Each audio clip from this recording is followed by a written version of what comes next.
मनोज जरांगे पाटलांचा आज उपोषणाचा 7वा दिवस आहे आणि त्यांच्या या उपोषणाला पाठिंबा देण्यासाठी आज सकल मराठा समाजाच्या वतीने संपूर्ण लातूर जिल्हा बंदची हाक देण्यात आलेली आहे। आपण जर बघितलं तर लातूर शहरासह उदगीर, निलंगा, औसा, देवणी असेल, रेणापूर असेल, अहमदपूर असेल, या संपूर्ण तालुक्यांमध्ये देखील ठिकठिकाणी मराठा समाजाकडून आंदोलन करण्यात येणार आहेत, रास्ता रोको करण्यात येणार आहेत। आणि लातूर शहरात आपण जर बघितलं तर मुख्य बाजारपेठ असणाऱ्या गंदगोला सकाळपासूनच सुखसुखाट पाहायला मिळतोय।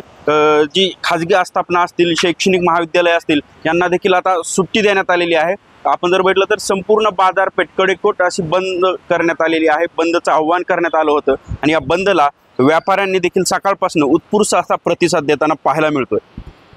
संदीप भोसले, साम टीव्ही न्यूज, लातूर।